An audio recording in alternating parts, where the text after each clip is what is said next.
Hello friends, welcome to crazy GK trick. Daily current affairs session में मैं आप सभी का बहुत बहुत स्वागत करता हूं। दोस्तों, आज है 17 मई 2022 और आज से संबंधित सभी महत्वपूर्ण घटनाओं पर हम फोकस करेंगे।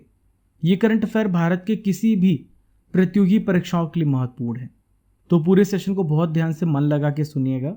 पीडीएफ को डाउनलोड करने के लिए आप हमारी नीचे दी गई टेलीग्राम लिंक और क्रेजी जीके ट्रिक एप्लीकेशन से पीडीएफ को डाउनलोड कर सकते हैं। ज़्यादातर लोग इसलिए सफल नहीं हो पाते दोस्तों, क्योंकि वो दूसरों की बातों पर ज़्यादा ध्यान देते हैं।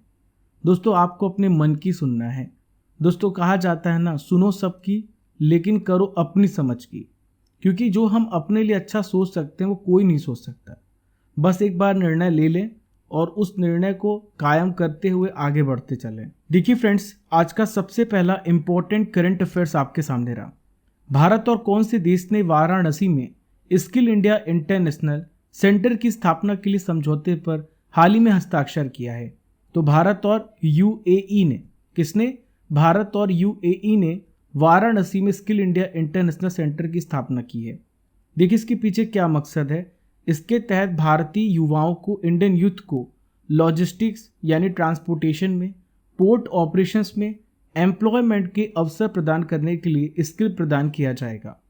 देखिए फ्रेंड्स, भारत की तरफ से राष्ट्रीय कौशल विकास निगम, हिंदुस्तान पोर्ट्स प्राइवेट लिमिटेड और यूएई के डीपी वर्ल्ड के बीच में समझौता ज्ञापन पर हाल ही में हस्ताक्षर हुए हैं। देखिए फ्रेंड्स, इस समझौते के तहत क्या किया जाएगा? संयुक्त अरब अमीरात, कनाडा, ऑस्ट्रेलिया ऐसे देशों में इंटरनेशनल एम्प्लॉयर्स की जो डिमांड है उसके अनुसार ट्रेनिंग प्रदान की जाएगी, ताकि इन सभी को प्लेस किया जा सके, भारतीय युवाओं को इन सभी देशों में प्लेस किया जा सके।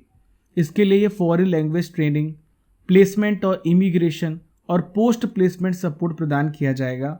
ये सारी सर्विसेज प्रोवाइड की जाएंगी। यहाँ पे हमने बात की है संयुक्त अरब अमीरात की।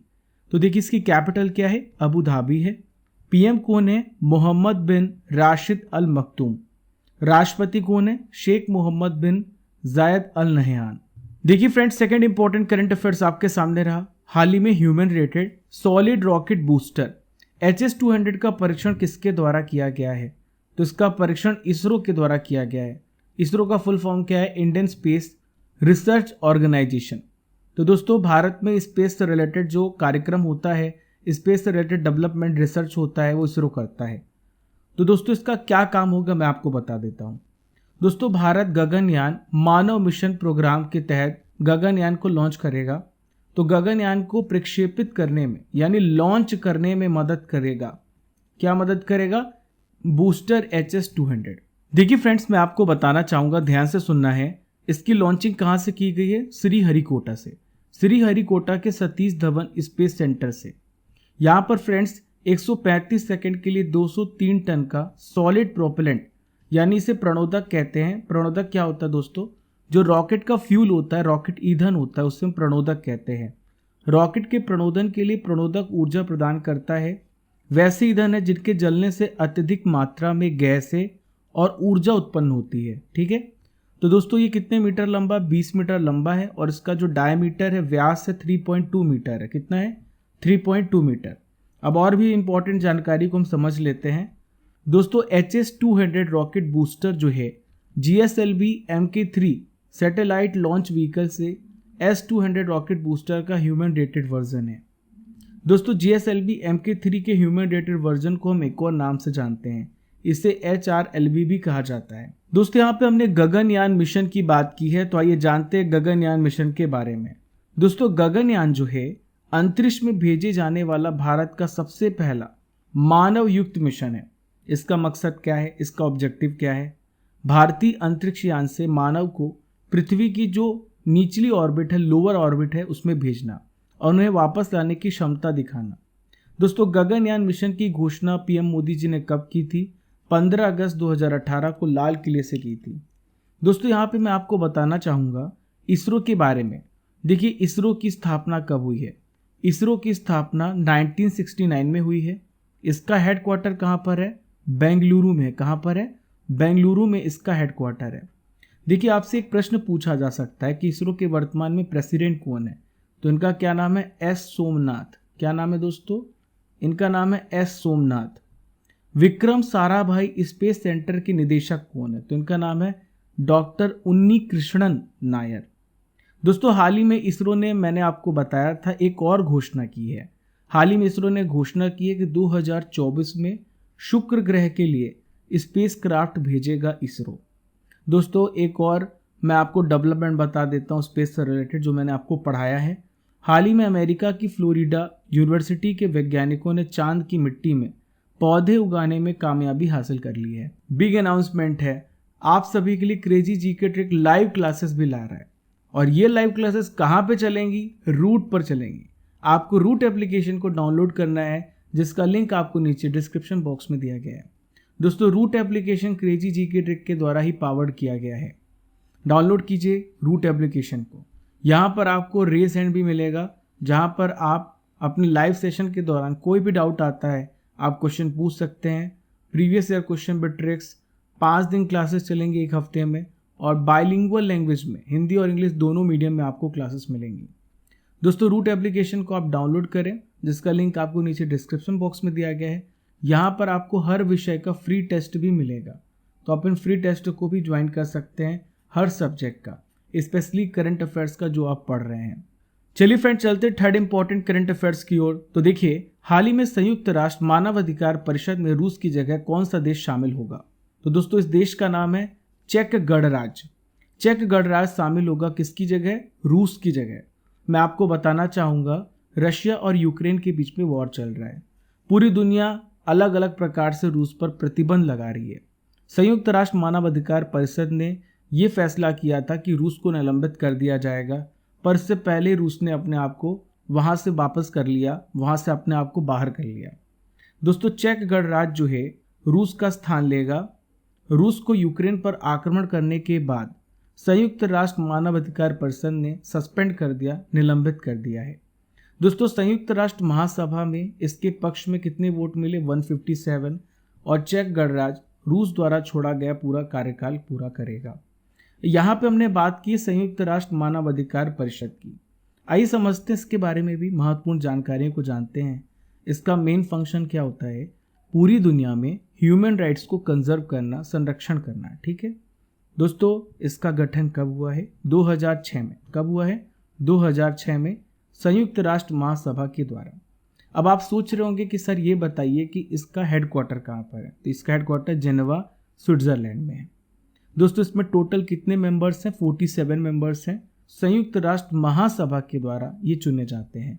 चलिए फ्रेंड चलते हैं शानदार प्रश्न की ओर, ध्यान से सुनना है। लियोनिद क्रावचुक किस देश के प्रेसिडेंट थे जिनका हाल ही में निधन हो गया है? तो दोस्तों ये किस देश के प्रेसिडेंट थे? यूक्रेन के। और यूक्रेन के सबसे पहले राष्ट्रपति, फर्स्ट प्रेसिडेंट ऑफ यूक्रेन, तो इनका नाम है लियोनिद क्रावचुक। इनका 88 ईयर्स की उम्र में निधन हो जाता है। दोस्तों इन्हें विली फॉक्स के रूप में भी जाना जाता है। ये कम्युनिस्ट पार्टी के नेता थे। दोस्तों इन्हीं के कार्यकाल के समय में 1991 में रूस के साथ एक समझौता हुआ, बेलोवेजहा समझौता, और उसके तहत सोवियत संघ का पतन होना शुरू हो गया। चलिए फ्रेंड चलते यूक्रेन के मैप में। मैं आपको यूक्रेन के बारे में बताता हूँ, उसके पड़ोसी देश के बारे में बताता हूँ, कैसे कहाँ पर रशिया ने कब्जा कर लिया है। देखिए ये यूक्रेन है और यूक्रेन की कैपिटल ये है कीव। यूक्रेन के नॉर्थ में बेलारूस है। ठीक है, देखिए यूक्रेन के ईस्ट में आप रशिया देख पा रहे हैं। यहाँ पर ध्यान देने वाली बात ये है, यहाँ देखिए आप, ये पूरी तरीके से डार्क ऑरेंज है, ये क्रीमिया है, जहाँ पर रशिया का पूरी तरीके से कब्जा हो चुका है। अब देखिए यूक्रेन के वेस्ट में ये पोलैंड देखिए, ये स्लोवाकिया, ये हंगरी है। यहाँ पर देखें आप, ये रोमानिया है। तो इस प्रकार से यूक्रेन जो है अपने पड़ोसी देश से घिरा हुआ है। यहाँ देखिए यूक्रेन की इस तरफ ब्लैक सी है और ये है सी ऑफ अजोब। इन सभी पॉइंट्स को याद रखिएगा, ज्योग्राफी से रिलेटेड क्वेश्चन पूछे जाएंगे आपसे। अब देखिए यूक्रेन की कैपिटल, जैसा कि मैंने आपको बताया, यूक्रेन की कैपिटल कीव है। आइए जानते हैं यूक्रेन के इतिहास को, यूक्रेन की हिस्ट्री को, किस प्रकार से यूक्रेन बना, किस प्रकार से यूक्रेन टूटा। देखिए सबसे पहले मैं आपको बता दूं, यूक्रेन रशिया यानी सोवियत संघ का हिस्सा था 1922 में, ये इसका सदस्य बना। और 1991 में क्या होता है, सोवियत संघ के टूटने के बाद यूक्रेन ने सोवियत संघ से अपनी स्वतंत्रता हासिल कर ली और 24 अगस्त 1991 को सोवियत संघ से इंडिपेंडेंट हो गया। यूक्रेन की बात करें तो ये दूसरा सबसे बड़ा देश है। दोस्तों मैंने आपको पहले भी बताया कि विवाद की वजह क्या है। यूक्रेन जो है, इस प्रकार से आप देखिए यूक्रेन है और ये है रशिया और इधर है यूरोप, पूरे आप ये देखिए यूरोपियन कंट्री है। तो दोस्तों यूक्रेन मांग कर रहा था कि वो नाटो देश में शामिल हो जाए, नाटो समूह में शामिल हो जाए, नाटो ग्रुप में। और नाटो एक प्रकार का मिलिट्री सैन्य संगठन है। अगर यूक्रेन शामिल हो जाता है तो रशिया के प्रभुत्व पर रशिया को डर रहेगा कि कभी भी उस पर हमला हो सकता है। क्योंकि दोस्तों नाटो में जितने भी मेंबर हैं, अगर किसी देश ने, दूसरे देश ने नाटो के सदस्य पर हमला किया तो सभी मिलकर के उस देश पर हमला करेंगे। और पूरी तरीके से गौर किया जाए तो नाटो रशिया के लिए ही बनाया गया है। तो इसी वजह से रशिया ने यूक्रेन पर वॉर किया है। दोस्तों यूक्रेन ने ये डिमांड भी की थी कि नाटो में वो शामिल हो जाएगा। अब देखिए फ्रेंड्स, जो कीव शहर है यूक्रेन देश का सबसे अधिक जनसंख्या वाला शहर भी है। अब आपसे एक प्रश्न ये भी पूछा जा सकता है, फैक्चुअल प्रश्न है, विश्व का सबसे गहराई वाला मेट्रो स्टेशन कहाँ पर है? आर्सेनालना मेट्रो स्टेशन। चलिए फ्रेंड चलते हैं नॉलेज फैक्ट्री पर। नॉलेज फैक्ट्री में सबसे पहले आज बायोलॉजी के क्वेश्चंस पर फोकस करेंगे, साइंस के इंपॉर्टेंट क्वेश्चन। सापेक्ष आर्द्रता, रिलेटिव ह्यूमिडिटी को मापने के लिए किस डिवाइस का, किस उपकरण का इस्तेमाल किया जाता है? हाइग्रोमीटर का। विटामिन ए हमारे शरीर में कहाँ पर स्टोर होता है, संचित होता है? यकृत यानी लीवर में। ब्लड बैंक किसे कहा जाता है दोस्तों? यह है स्प्लीन यानी प्लीहा। यहीं पर हमारा जो आरबीसी है वो मरता है। शरीर का जो टेम्परेचर है उसे कौन रेगुलेट करता है, उसका नियंत्रण कौन करता है? हाइपोथैलेमस ग्रंथि, हाइपोथैलेमस ग्लैंड। देखिए नेक्स्ट है लाल रक्त कण का, यानी आरबीसी का जो जीवन काल होता है वो कितने दिन का होता है? 120 डेज का होता है। कौन सी रक्त वाहिकाएं साफ रक्त फेफड़ों से हृदय में ले जाती हैं? जो आपका प्योर ब्लड होता है उसे हार्ट तक लेके जाती हैं। तो ये है फुफ्फुस सिरा, यानी दोस्तों इसे बोला जाता है पल्मोनरी, मैं आपको बोल रहा हूँ लिख लीजिए आप, पल्मोनरी वेन्स। देखिए अपवाद है, आपने पढ़ा होगा, मैं आपको फिर से बता देता हूँ। यदि पल्मोनरी आर्टरी की बात करें तो आर्टरी को मतलब होता है धमनी, और धमनी का काम होता है शुद्ध रक्त को ले जाना। लेकिन फ्रेंड्स पल्मोनरी आर्टरी जो है, यानी पल्मोनरी जो धमनी है, ये अशुद्ध रक्त को लेके जाती है हृदय से फेफड़े की ओर। और पल्मोनरी वेन्स जो होती है ये क्या करती है दोस्तों? शुद्ध रक्त को लाती है फेफड़े से हृदय की ओर, हार्ट की ओर। ठीक है, ये अपवाद है, ये एक्सेप्शन।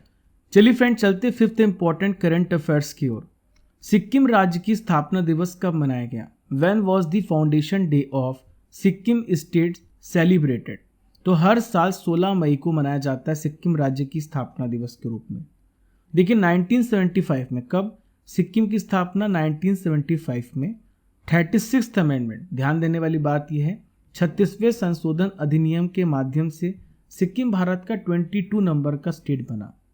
दोस्तों हुआ क्या था मैं आपको बता देता हूँ। 1950 में शुरुआत की बात करें, 1950 में सिक्किम और भारत संघ के बीच में एक संधि हुई थी, एक समझौता हुआ था। इसके तहत क्या हुआ, सिक्किम का जो कुछ समय के लिए जो हिस्सा है वो भारत संघ के भीतर as a protected state, Bharat as a protector के रूप में काम कर रहा था, यानी संरक्षित राज्य का उसे दर्जा प्राप्त था। फिर 1975 में क्या होता है, 36th अमेंडमेंट के माध्यम से सिक्किम भारत का 22 नंबर का स्टेट बन जाता है। देखिए फ्रेंड्स, ये पूर्वोत्तर भारत का एक स्टेट है। अब आई सिक्किम की लोकेशन को देखते हैं। यहाँ देखिए आप, ये जो पीले कलर में, येलो कलर में दिख रहा है सिक्किम है। अब देखिए सिक्किम के ईस्ट में भूटान देश है, ठीक है, देख पा रहे हैं आप। और उत्तर पूर्व में यानी नॉर्थ ईस्ट में आप देखिए तो ये तिब्बत है। ये कौन सा हिस्सा है? तिब्बत, जो कि चाइना के अंडर आता है। देखिए साउथ में देखिए आप, साउथ में आता है वेस्ट बंगाल। इसकी जो बाउंड्री है वेस्ट बंगाल से लगती है। और वेस्ट में देखिए आप, यहाँ पर देखिए वेस्ट में ये नेपाल है। तो इस प्रकार से इसकी बाउंड्रीज जो है शेयर होती हैं। क्षेत्रफल की दृष्टि से बात करें एरिया वाइज, तो भारत का दूसरा सबसे छोटा स्टेट, ये कौन सा नाम है इसका? सिक्किम नाम है। भारत का सबसे छोटा स्टेट गोवा है। देखिए सिक्किम की कैपिटल क्या है? गंगटोक है। यहाँ के सीएम कौन है? प्रेम सिंह तमांग है। और राज्यपाल है गंगा प्रसाद जी। सिक्किम का राजकीय पशु का क्या नाम है? लाल पांडा। क्या नाम है? लाल पांडा। चलिए फ्रेंड चलते हैं सिक्स्थ इंपॉर्टेंट करंट अफेयर्स की ओर। गति शक्ति संचार पोर्टल को हाल ही में किसने लॉन्च किया है? हु हैज रिसेंटली लॉन्च्ड गति शक्ति संचार पोर्टल? तो इसे दूरसंचार विभाग टेलीकॉम डिपार्टमेंट के द्वारा लॉन्च किया गया है। दोस्तों दूरसंचार मंत्री का क्या नाम है? अश्वनी वैष्णव नाम है। दोस्तों अश्वनी वैष्णव जो है भारत के वर्तमान रेल मंत्री भी हैं, इनके पास रेल मंत्रालय भी है। अब आइए जानते हैं क्या उद्देश्य है गति शक्ति संचार पोर्टल का। तो दोस्तों मैं आपको बता देता हूं इससे क्या होगा। इस योजना के तहत फाइबर लाइन बिछाने और टावर लगाने की जो मंजूरी है जल्द मिलने के साथ केंद्रीकृत भी हो जाएगी और आगामी जो 5G सेवा है वो भी जल्द शुरू हो जाएगी। दोस्तों अश्वनी वैष्णव जी ने यह भी कहा है कि मार्ग का जो अधिकार है ROW व्यवस्था, उसको दिसंबर तक कानूनी समर्थन भी मिल जाएगा। दोस्तों गति शक्ति संचार पोर्टल में जो पहले 100 दिन लगता है आपको अगर एप्लीकेशन और परमिशन चाहिए, तो एप्लीकेशंस और परमिशन में 100 दिन लग जाता है, इसे घटा करके 22 दिन लगेगा। राइट ऑफ वे के एप्लीकेशन और परमिशन की जो प्रक्रिया है उसे डेवलप किया जाएगा, उसे सुव्यवस्थित किया जाएगा। दोस्तों पोर्टल दूरसंचार बुनियादी ढांचे के कार्यों के ऊपर कार्य करेगा ताकि जो ईज ऑफ डूइंग बिजनेस है वो सरल हो जाए और भी आसान हो जाए। इसका उद्देश्य है ईज ऑफ डूइंग बिजनेस को प्राप्त करना। दोस्तों इस पोर्टल को किसने डेवलप किया है? MP राज्य इलेक्ट्रॉनिक्स विकास निगम के द्वारा इसे डेवलप किया गया है। अंतर्राष्ट्रीय प्रकाश दिवस कब मनाया गया? When was the International Day of Light celebrated? तो हर साल अंतर्राष्ट्रीय प्रकाश दिवस 16 मई को मनाया जाता है। किसके द्वारा मनाया जाता है? यूनेस्को और कई अन्य अंतर्राष्ट्रीय संगठनों के द्वारा इंटरनेशनल डे ऑफ लाइट मनाया जाता है। दोस्तों यहाँ पे यूनेस्को की बात आ रही, तो यूनेस्को का जो हेडक्वार्टर है कहाँ पर है? फ्रांस की कैपिटल पेरिस में है। यूनेस्को की स्थापना कब हुई थी? 1946 में। कब हुई थी? 1946 में। दोस्तों संयुक्त राष्ट्र ने सबसे पहले 2015 में प्रकाश और प्रकाश आधारित प्रौद्योगिकियों का अंतर्राष्ट्रीय वर्ष मनाया था और हर साल 2018 में इसको मनाने की शुरुआत की गई। दोस्तों ये प्रकाश के महत्व के बारे में लोगों को समझाता है, इसके इम्पोर्टेंस के बारे में बताता है। दोस्तों आप सभी को मैं बता दूं 1960 में क्या हुआ था। लेजर के सफल संचालन को चिन्हित करने के लिए इसे मनाया जाता है। सबसे पहला जो सफल लेजर संचालन था किसने किया था? थियोडर मेमन ने किया था, जो एक अमेरिकी इंजीनियर थे। यह एक अमेरिकी इंजीनियर और एक फिजिक्स साइंटिस्ट थे। विश्व कृषि पर्यटन दिवस नाम से स्पष्ट है दोस्तों इसका लक्ष्य क्या है? इसका लक्ष्य है कृषि और पर्यटन क्षेत्र को दोनों को इंटीग्रेट करके डेवलप करना, उन्हें विकसित करना, ताकि किसानों की जो इनकम है उसमें बढ़ोतरी हो। इसके अलावा 15 मई को मनाया जाता है अंतर्राष्ट्रीय परिवार दिवस। दोस्तों परिवार का क्या महत्व है आप सभी जानते हैं। परिवार ही एक ऐसा माध्यम है जिससे जीने की राह पता चलती है। तो ये जो उद्देश्य है इसका, अंतर्राष्ट्रीय समुदाय के बीच में पारिवारिक जो संबंध है, जो फैमिली रिलेशन है, उसके इम्पोर्टेंस को उजागर करने के लिए मनाया जाता है। सबसे पहले 15 मई 1994 को इसे मनाया गया था। चलिए फ्रेंड चलते हैं नेक्स्ट इंपॉर्टेंट करंट अफेयर्स की ओर। हाल ही में प्रधानमंत्री नरेंद्र मोदी जी गौतम बुद्ध की जन्मस्थली लुम्बिनी पहुंचे। तो लुम्बिनी किस देश में है? दोस्तों लुम्बिनी कहाँ पर है? नेपाल में। कहाँ पर है? नेपाल में। ये वेरी वेरी इंपॉर्टेंट क्वेश्चन है हिस्ट्री के पर्सपेक्टिव से, क्योंकि इससे रिलेटेड क्वेश्चन पूछे जा सकते हैं। प्रधानमंत्री नरेंद्र मोदी जी नेपाल की यात्रा पर हैं और 16 मई को इन्होंने दुनिया को शांति का संदेश देने वाले भगवान बुद्ध की जन्मस्थली लुम्बिनी ये पहुंचे हैं। भारत की पहल पर बनाया जा रहा है इंडिया इंटरनेशनल सेंटर फॉर बौद्ध कल्चर एवं हेरिटेज, और इसकी आधारशिला भी इन्होंने रखी है। दोस्तों इस दौरे से क्या होगा? भारत और नेपाल के बीच में जो राजनीतिक संबंध है और भी मजबूत होंगे। दुनिया की जो सबसे बड़ी आबादी है, बौद्ध आबादी, कहाँ कहाँ रहती है? ये नेपाल रहती है, चीन रहती है, भूटान, श्रीलंका और थाईलैंड जैसे देशों में निवास करती है। नेपाल के PM शेर बहादुर देउबा और इनकी पत्नी का नाम है डॉक्टर आरजू राणा देउबा, इनके साथ मिलकर के भगवान बुद्ध के जन्म स्थल पर अपनी श्रद्धांजलि अर्पित की। इसके बाद मोदी जी कहाँ गए? मंदिर से सटे अशोक स्तंभ के पास दीप जलाएं। विदेश मंत्रालय के मुताबिक दोस्तों 249 ईसा पूर्व में सम्राट अशोक के द्वारा बनाया गया है एक स्तंभ, जो कि लुम्बिनी के भगवान बुद्ध का जन्म स्थान होने का पहला पूरा लेख है। देखिए फ्रेंड्स, गौतम बुद्ध के बारे में भी और इम्पोर्टेंट जानकारी जान लेते हैं। दोस्तों हाल ही में बुद्ध पूर्णिमा मनाई गई, और बुद्ध पूर्णिमा क्या है दोस्तों? ये बुद्ध के जन्म को बताती है। ये बौद्ध धर्म के संस्थापक थे गौतम बुद्ध, से बैसाख भी कहा जाता है। दोस्तों बौद्ध धर्म के जो संस्थापक है गौतम बुद्ध, इनका वास्तविक नाम था सिद्धार्थ गौतम। इनका जन्म 563 ईसा पूर्व में लुम्बिनी में हुआ था और 21 वंश के थे, शाक्य वंश के थे। गौतम बुद्ध को ज्ञान कहाँ पर हुआ है, एक इंपॉर्टेंट क्वेश्चन पूछा जाता है। बिहार के बोध गया में एक पीपल के पेड़ के नीचे बोधि ट्री पर हुआ है, तभी से इनका नाम बुद्ध रखा गया, यानी एनलाइटेंड कहा गया। दोस्तों अब मैं आपको बता देता हूँ इनका निधन कहाँ पर हुआ है।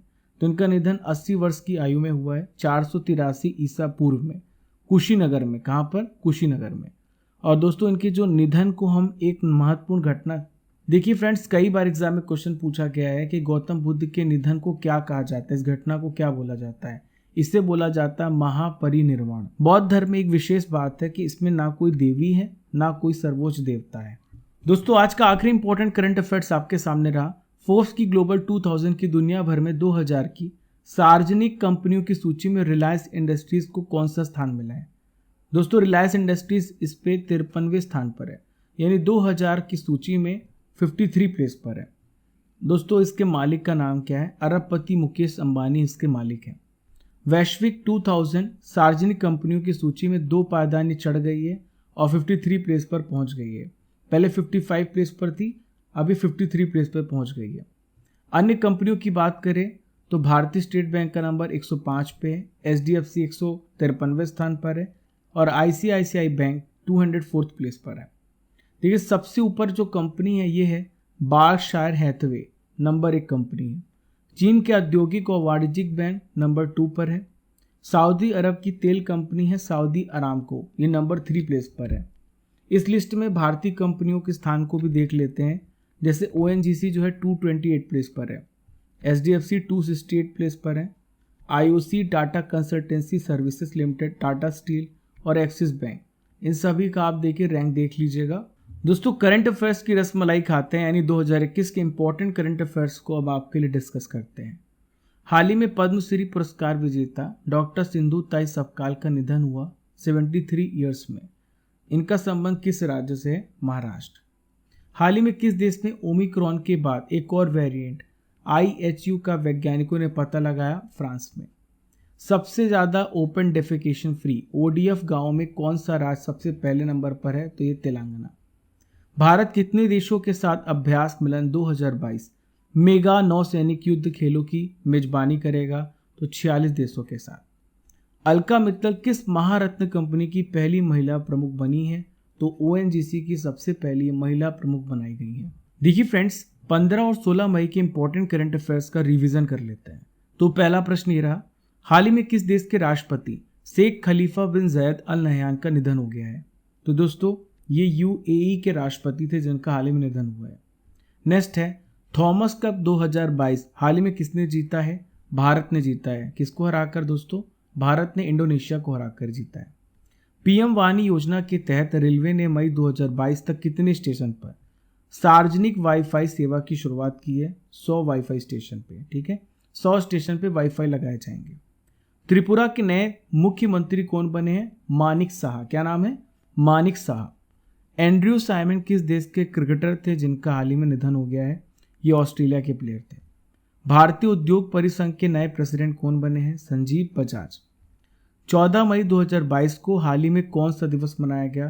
प्रवासी पक्षी दिवस। हाल ही में भारत के द्वारा किस अनाज के एक्सपोर्ट पर रोक लगा दी गई है? गेहूं पर। 9th इंपॉर्टेंट रिवीजन क्वेश्चन ये रहा, खराब भोजन से बनी बिजली से संचालित देश का पहला इलेक्ट्रिक चार्जिंग स्टेशन कहाँ पे स्टेब्लिश किया गया? महाराष्ट्र की कैपिटल मुंबई में। फोर्ब्स की सबसे ज़्यादा कमाई करने वाले एथलीटों की सूची में सबसे नंबर 1 प्लेस पर है लियोनेल मेसी। देखिए फ्रेंड्स मैं आपसे अब क्वेश्चन करूंगा जिसका आंसर आपको कमेंट बॉक्स पे देना है। इसरो के वर्तमान प्रेसिडेंट कौन है? इसका आंसर आपको कमेंट बॉक्स पे देना है। तो दोस्तों ये थे 15 और 16 मई के करंट अफेयर्स का रिवीजन। हमने डेली करंट अफेयर्स में 17 मई के करंट अफेयर्स को भी कवर कर लिया है। दोस्तों शेयर करना बिल्कुल भी मत भूलें। आज के सेशन का टारगेट 4000 लाइक्स का है। फॉलो कीजिए क्रेजी जीके ट्रिक को डिफरेंट सोशल मीडिया प्लेटफॉर्म पर। पहली बार हमारे चैनल पर आने तो सब्सक्राइब कर लें और press the bell icon button ताकि आपको हर एक नोटिफिकेशन सबसे पहले मिल सके। Keep liking, keep sharing your channel crazy GK trick.